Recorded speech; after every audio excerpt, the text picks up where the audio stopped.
Puns are the secret test of vocabulary depth. What if I told you that understanding a pun means your brain is doing something most language learners never achieve? Processing two meanings of a word at the exact same time. Puns rely on double meanings, and if you catch them instantly without translating in your head first, it proves your vocabulary isn't just memorized, it's internalized. For example, I'm reading a book about anti-gravity. It's impossible to put down. The word down works literally and figuratively at once. Most non-native speakers pause, translate, then laugh 3 seconds late, but if you laughed immediately, that's the real marker of fluency. This is shocking because schools never teach puns. They teach grammar rules and formal vocabulary lists. But native speakers use puns constantly in casual conversation, advertising, and everyday banter. If these jokes fly over your head, it doesn't mean you're bad at English, it means you were taught the wrong kind of English. Puns require you to think in English, not translate into English. Your brain has to hold two definitions simultaneously and connect them instantly, which is an incredibly advanced cognitive skill in a second language. So the next time you hear a pun and genuinely laugh before anyone explains it, recognize that moment. That's not luck. That's your brain rewiring itself to function like a native speaker's brain, and that transformation is worth celebrating every single time it happens. Sarcasm is where grammar textbooks completely fail you. What if the hardest part of English has nothing to do with grammar, tenses, or vocabulary, but with tone?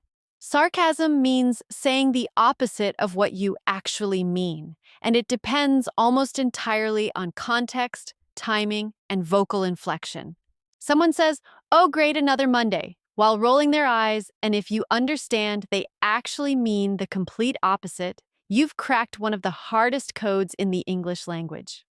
This is shocking because sarcasm cannot be taught through rules. There's no grammatical formula for it. It lives in culture, in shared experience, in tone of voice, and in facial expression. Non-native speakers often take sarcastic statements literally, which leads to awkward misunderstandings or confused reactions. But if you instantly recognize sarcasm, if your brain automatically flips the meaning without conscious effort, you've reached a level of English comprehension that goes far beyond textbooks and apps. You're not just understanding words anymore, you're understanding people. You're reading emotional subtext, social context, and cultural humor simultaneously. This skill takes years of real exposure to native speech, sitcoms, conversations, and social interaction to develop naturally. So if sarcasm no longer confuses you, and you catch yourself smiling at the irony before anyone explains it, that's proof your English has moved from academic to authentic, from correct to truly fluent. Idioms prove you've escaped. Literal translation forever. What if I told you that the moment idioms stop confusing you is the exact moment you stop thinking in your native language? Idioms like "it's raining cats and dogs" or "break a leg" make zero literal sense, yet native speakers use them constantly without a second thought. If you hear "spill the beans" and instantly understand it means revealing a secret without picturing actual beans falling on the floor, that's shocking proof of deep fluency. Idioms cannot be solved through logic or direct translation. They must be learned as complete cultural units, almost like memorizing a secret code shared only among fluent speakers. This is exactly why idioms trip up even advanced learners. Dictionaries fail, translation apps fail, and grammar knowledge fails. Only real exposure works. When your brain stops trying to decode idioms word by word and instead recognizes them as single meaningful phrases, something remarkable has happened internally. You've built an entirely new mental library, separate from translation, operating purely in English. This is one of the clearest, most measurable signs of true fluency because idioms are deeply tied to culture, history, and shared native experience. If jokes built around idioms make you laugh naturally, without hesitation or confusion, celebrate that moment. It means you're no longer a student memorizing English. You've become someone who genuinely thinks, dreams, and feels humor in English. Cultural references reveal immersion, not just study. What if understanding a joke has nothing to do with English itself and everything to do with shared cultural memory? Some jokes rely entirely on knowing pop culture, historical events, TV shows, or social trends. If someone jokes about Monday motivation memes or references a viral moment and you instantly get it, that reveals something shocking. You're not just fluent in English, you're immersed in English-speaking culture.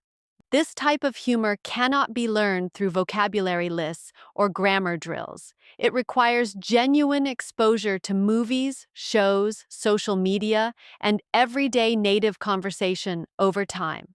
Many advanced English learners struggle here, not because their English is weak, but because their cultural context is limited. This is exactly why understanding these references feels so rewarding. It means you've absorbed more than language, you've absorbed lifestyle, humor patterns, and collective experiences of native speakers.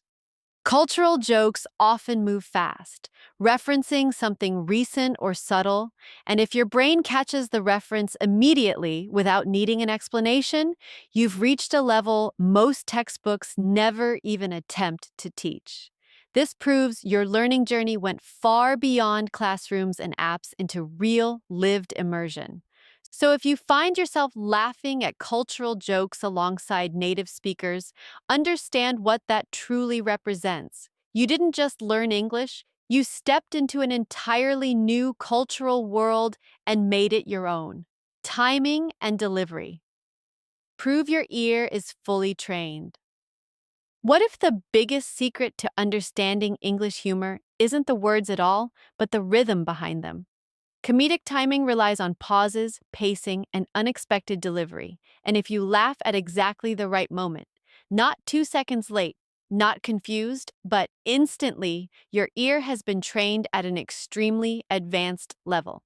This is shocking because timing is almost never taught in language courses, yet it's essential to understanding native humor. A joke's punchline often depends on a pause right before the twist. And if your brain predicts that twist correctly, you're processing English at native speed. This means you're no longer translating sentence by sentence. You're anticipating meaning in real time, the same way native speakers do. Struggling with timing usually shows up as laughing late, needing explanations, or missing punchlines entirely, which is completely normal in early learning stages. But once your comprehension becomes instant, once you feel the rhythm of a joke building and predict the payoff before it happens, you've unlocked something incredibly rare. This level of listening skill usually comes from consuming huge amounts of authentic content, podcasts, stand-up comedy, and real conversations, not textbooks. If you now find yourself laughing right on cue with native speakers, recognize this achievement because it proves your brain processes English not as a foreign language anymore, but as a living, breathing rhythm you fully understand.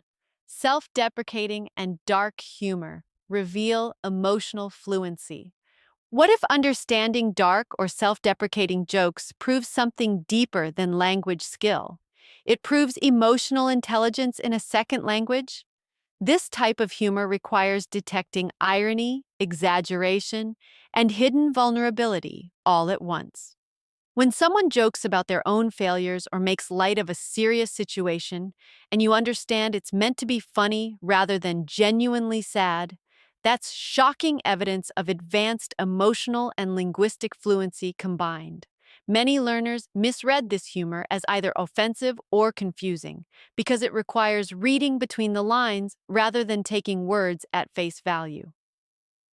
Dark humor especially depends on cultural comfort with certain topics, exaggeration for effect, and tone that softens harsh truths into something laughable.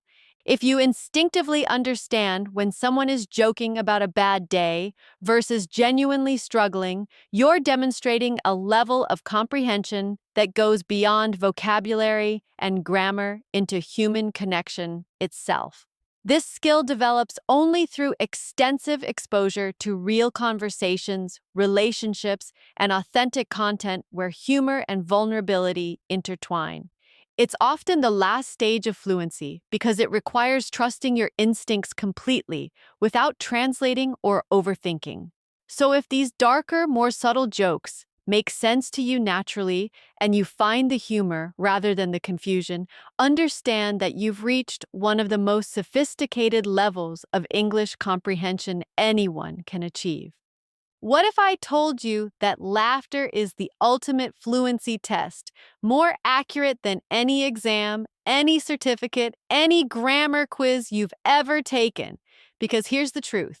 You can memorize 1,000 vocabulary words, master every tense, and still freeze completely when a native speaker makes a joke. Why? Because jokes don't follow rules, they break them. They rely on timing, culture, irony, and double meanings, things no textbook can ever fully teach you. So today, I'm going to test something different. Not your grammar, not your spelling, your real instinctive understanding of English. I'm going to show you jokes that only make sense if your brain has truly stopped translating and started thinking in English. If you laugh genuinely, instantly, without needing an explanation, that's not luck, that's proof. Proof that somewhere along your journey, English stopped being a subject you study and became a language you actually live in. So stay with me till the very end, because by the time this video is over, you'll know exactly where you stand. And trust me, the answer might genuinely shock you. Let's start with puns, the secret test of vocabulary depth. What if understanding a pun means your brain processes two meanings of a word simultaneously, something most learners never achieve? Take this. I'm reading a book about anti-gravity. It's impossible to put down. If you caught that instantly, your vocabulary isn't memorized anymore. It's internalized. Next comes sarcasm, the part grammar textbooks completely fail to teach. What if the hardest challenge in English isn't grammar at all, but tone? When someone says, "Oh, great, another Monday," with rolling eyes, understanding they mean the opposite proves you're reading people, not just words. Then there are idioms, proof you've escaped literal translation forever.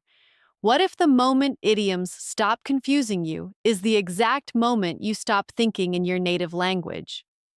Spill the beans has nothing to do with beans, and if that no longer confuses you, your brain has built a new mental library, purely in English.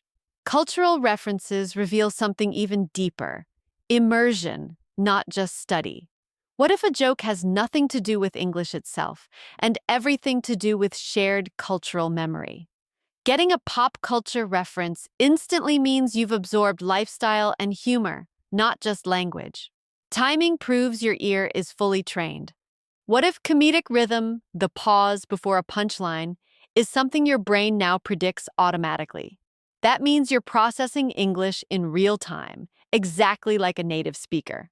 And finally, dark or self-deprecating humor reveals true emotional fluency. What if understanding irony hidden inside a joke about failure proves something deeper than language? It proves you understand people, emotion, and culture all at once. So here's the truth. Fluency was never just about grammar or vocabulary lists. It was always about laughter, the kind that happens instantly, naturally, without translation, without hesitation, without needing anyone to explain the punchline. If you found yourself smiling, nodding, or genuinely laughing at any of these jokes today, that wasn't coincidence. That was your brain proving in real time that it has crossed the invisible line between studying English and truly living in it. Every pun you caught, every sarcastic comment you understood, every cultural reference that made sense. These are not small victories. They are milestones. They are proof that your years of effort, listening, watching, practicing, and immersing yourself have quietly transformed into something incredible: real, natural, native level comprehension. So, wherever you are on this journey, keep going, because the fact that you understood even half of what we covered today already puts you ahead of where you think you are.